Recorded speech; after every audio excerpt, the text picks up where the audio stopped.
Assalamualaikum warahmatullahi wabarakatuh. Salam Om Swastiastu, Namo Buddhaya, salam kebajikan. Pertama-tama, terima kasih kepada Bapak Dr. Wilmy Eka Putra, SEMSI, selaku dosen pengampu mata kuliah perpajakan. Perkenalkan, saya Aulia Ramil Laksana Putri dengan NIM C1C025201 dari ruang 11. Baiklah, pada presentasi kali ini, saya akan membahas materi mengenai hukum pajak, teori, dan asas pemungutan pajak. Indonesia merupakan negara dengan sistem perpajakan yang beragam dan kompleks. Hal ini sesuai dengan latar belakang negara Indonesia yang memiliki kondisi sosial, budaya, dan ekonomi yang beragam. Sistem perpajakan yang diterapkan di Indonesia bukan hanya berpaku pada instrumen yang digunakan untuk mengumpulkan anggaran.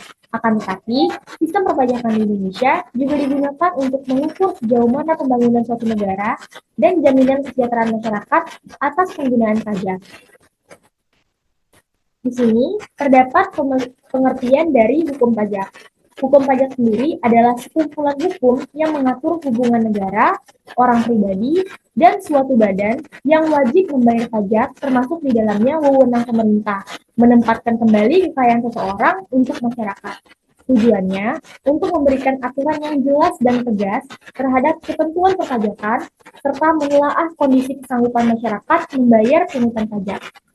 Hukum pajak merupakan bagian dari hukum publik yang mengatur relasi antara negara sebagai otoritas pemungut pajak dan individu atau badan sebagai subjek yang memiliki kewajiban untuk membayar pajak.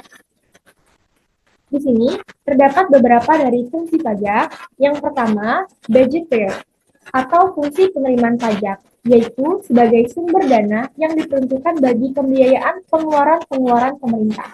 Yang kedua, regulator atau fungsi yang mengatur pajak, yaitu fungsi yang sebagai alat untuk mengatur atau melaksanakan kebijakan di bidang sosial dan ekonomi, misalnya PPNBM untuk minuman keras dan barang-barang mewah.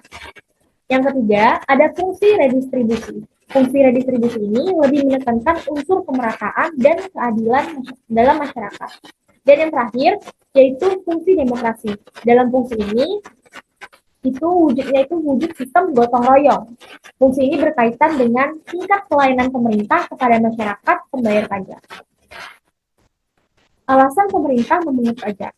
Pajak itu wajib dipungut untuk mendorong pertumbuhan dan juga pembangunan ekonomi untuk sebuah negara. Dengan pemungutan pajak tersebut, pemerintah bisa mendapatkan sumber pendanaan yang berkelanjutan untuk program sosial dan juga investasi publik. Contohnya, menyediakan fasilitas kesehatan, pendidikan, infrastruktur, dan juga layanan penting yang lainnya, agar bisa mencapai tujuan bersama, yaitu kesejahteraan masyarakat. Dasar hukum pajak, yaitu diatur dalam Undang-Undang Nomor 6 Tahun 1983 sebagaimana sudah dirubah dengan Undang-Undang Nomor 16 Tahun 2009, serta dirubah lagi pada Undang-Undang Harmonisasi Perpajakan, Undang-Undang Nomor 7 Tahun 2021 pada klaster K sebagai perubahan terakhir. Teori pemungutan pajak. Di sini terdapat beberapa teori pemungutan pajak. Yang pertama, yaitu teori asuransi. Negara berhak saja memungut pajak dari warga negaranya karena negara itu dianggap identik dengan perusahaan asuransi dan juga warga negara bertanggung jawab untuk membayar premi, yakni berupa pajak. Yang kedua, ada teori kepentingan. Menurut teori ini, negara berhak untuk memungut pajak dari warga negaranya karena warga mempunyai kepentingan kepada negara, termasuk dalam hal perlindungan jiwa dan juga harta. Yang ketiga, yaitu teori daya pikul. Pemungutan pajak harus sesuai dengan kemampuan orang yang membayar pajak dan memperhatikan besarnya penghasilan, kekayaan, dan pengeluaran belanja wajib pajak.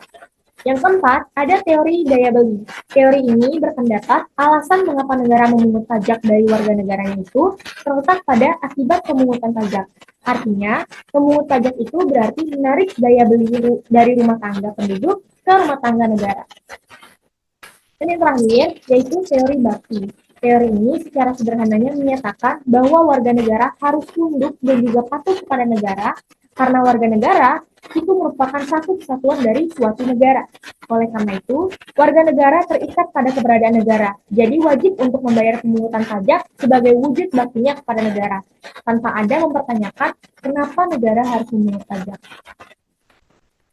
Di sini terdapat 3 azas pemungutan pajak. Yang pertama, ada azas sumber. Negara berhak mengenakan pajak atas penghasilan yang bersumber di wilayahnya, tanpa memperhatikan tempat tinggal wajib pajak. Wajib pajak yang memperoleh penghasilan dari Indonesia dikenakan pajak di Indonesia tanpa memperhatikan wilayah tempat tinggal wajib pajak. Yang kedua, ada asas domisili. Negara berhak mengenakan pajak atas seluruh penghasilan wajib pajak berdasarkan tempat tinggal atau yang bertempat tinggal di wilayahnya. Wajib pajak yang bertempat tinggal di Indonesia dikenakan pajak baik penghasilan yang berasal dari dalam negeri maupun dari luar negeri. Dan yang terakhir ada asas kebangsaan.